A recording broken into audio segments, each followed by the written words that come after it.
opening. Oh, I'm gonna go to the interstate this way. Hey, breed, get down with a hey, breed. Well, hello, YouTube. Hey, it's the Wingnut.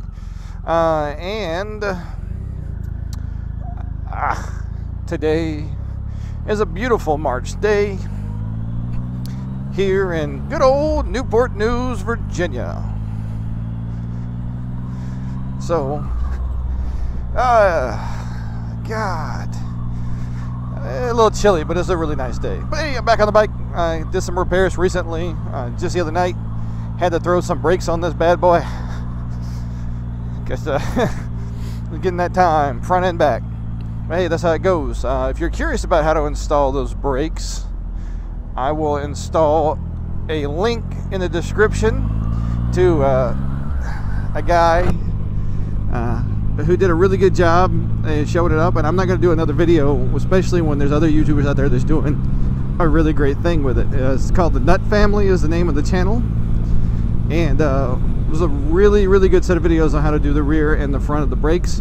So I'm going to put that link in the description below so you guys can check it out for yourself. Oh, I'm glad I'm not going that direction. Look at that. So, yeah. Bike's up and running. I'm riding because the parking is beautiful at the shipyard on two wheels. Alright, that being said, I guess we're going to get to the topic of today. Today's topic, if you are unfamiliar with what's been going on in the news, is we had some folks get in trouble for, well, let's face it, buying educations for their children.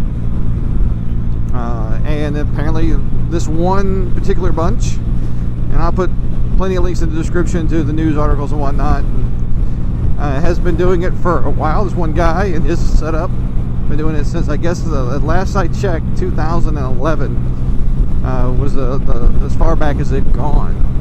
And what they've been doing is he's been setting up admissions and getting kids into colleges. I say kids, young adults into colleges on behest of their parents for money, so they could go to prestigious schools. And it's not looking too good.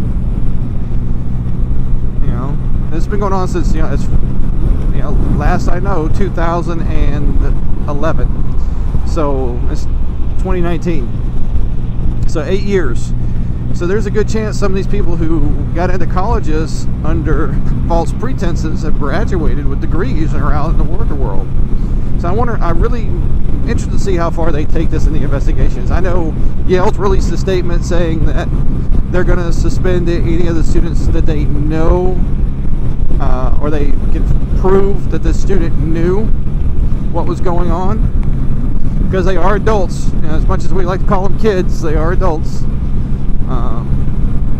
But the individual that was doing that, man, that dude, man, he was pulling some shady stuff.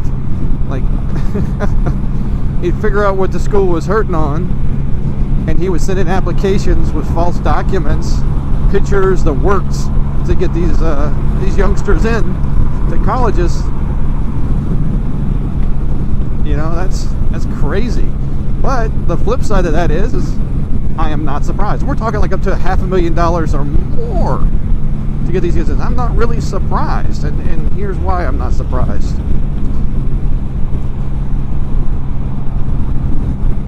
Of course people are doing that crap.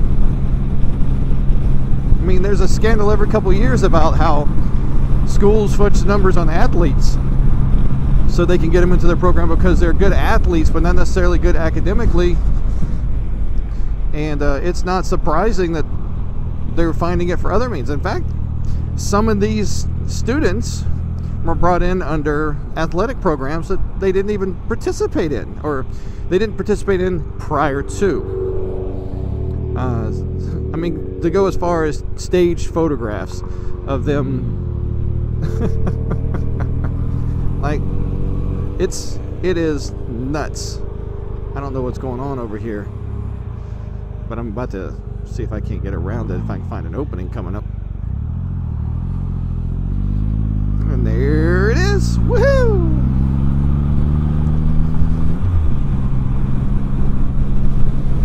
Uh-oh. Somebody lost some straps on their load.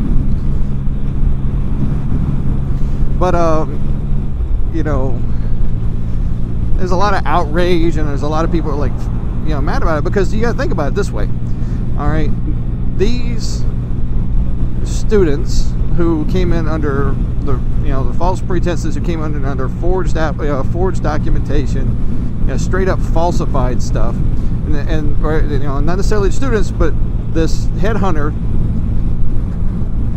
was doing it for the families of these students, and I'm sure there are some students who know. There probably are some that don't know.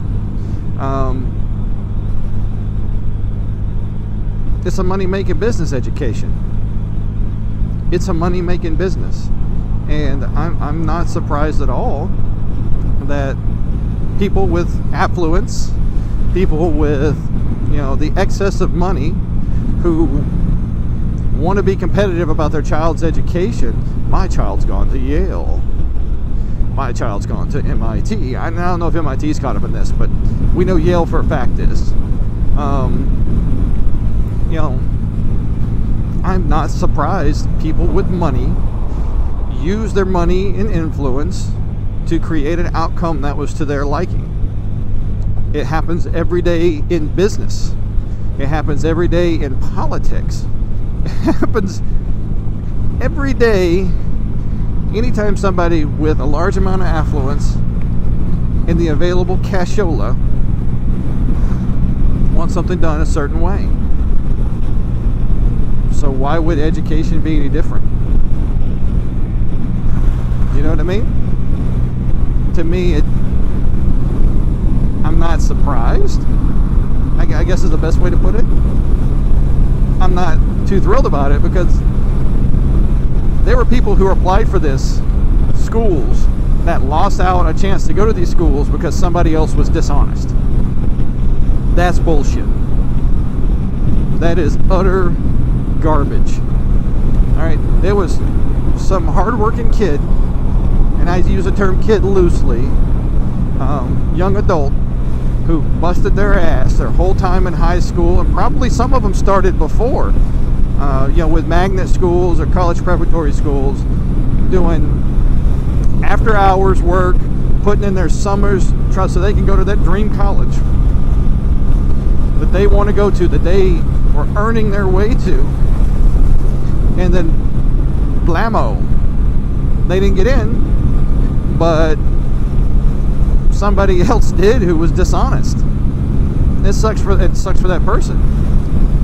It really sucks for that person who worked their ass off and didn't get in because somebody else was dishonest. And not just like somebody else, like one person. We're talking like a team of people, a plethora. So a lot of people ended up. So, you know, it's just sad, because for the people who busted their ass to be there, you know, or busted their ass to try to get there, they may have lost out because somebody was just being dishonest. It's just sad, you know. I would really like to see where this goes as far as prosecution. I mean, we know they're prosecuting Aunt Becky and Massimo and the guy who was running this stuff, but what are they doing with the students that knew? What are they doing to the people who got in under false pretenses and got a degree?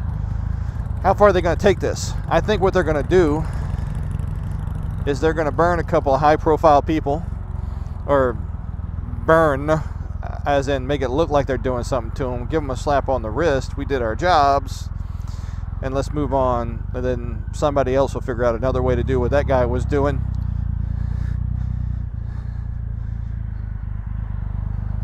And it'll just keep happening. That's what I think is going to happen.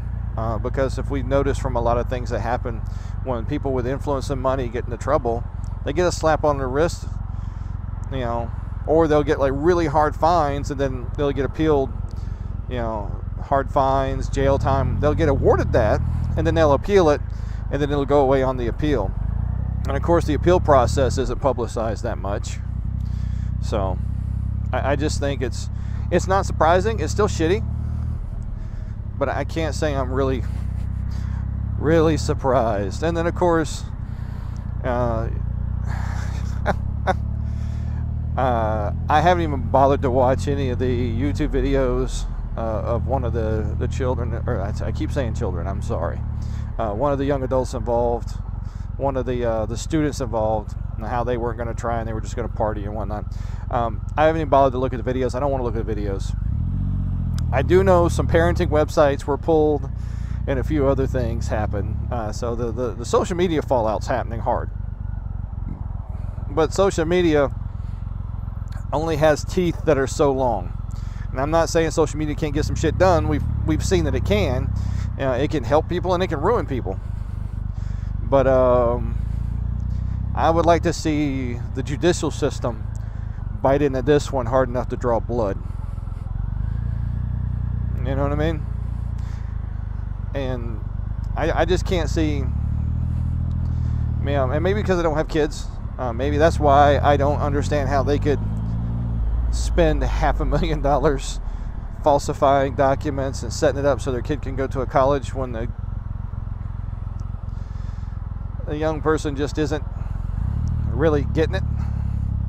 Like, I'm sorry, but if I just don't understand the motivation, other than the fact that people are just competitive about everything. You see it when you go to soccer games, you see it when you go to basketball games. I have some friends that have kids. They always invite us out to watch the kids play, and man, it is awesome to see young folks going outside, doing stuff, having fun, being in the sports, being competitive. But man, some of these parents are so hyper competitive about what their kids does. It's like their kids succeeding above and beyond is how they measure their own worth. And I know for some folks that's true. But dear God, I just can't. I don't understand, man. Maybe I just don't understand how someone can do that. But then there's people who enable their kids who are addicts. There are people who enable their kids that are that have criminal records. And I'm not saying there's nothing wrong with helping helping your children, but it comes to a point to where you're not helping anymore, but you're enabling them. And while I don't have kids of my own, I can't speak from experience from that perspective. I'm just the outside looking in, and I just don't.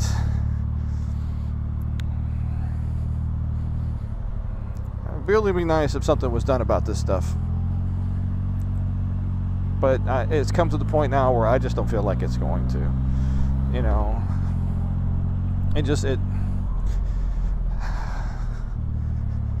and the usual thing I'm just rambling at this point.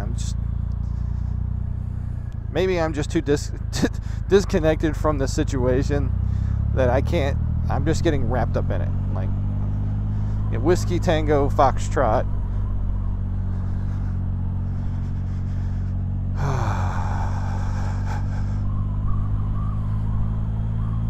Yeah. Ooh, hope everybody's okay. That's gotta suck.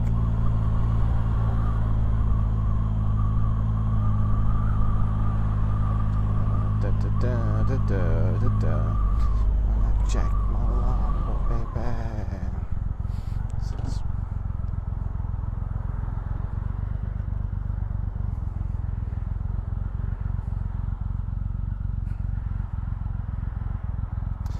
I'm just rambling at this point, not making coherent points.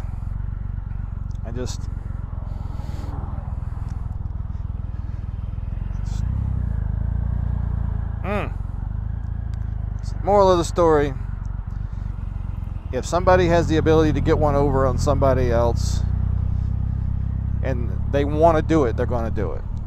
If people have affluence, power, money, whatever you want to call it, you know, they are going 9 times out of 10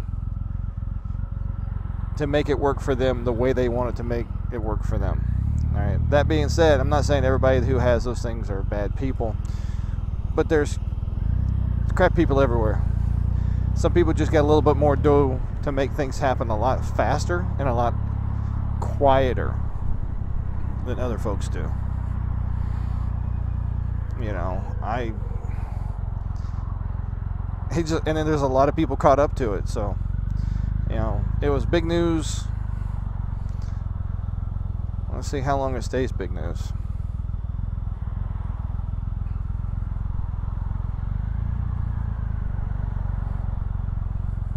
Well, everybody, hey, that's the Wingnut. I would like to hear what you have to say about this. So feel free to comment down below. Like, dislike, subscribe. It's on you. Dear God. Traffic.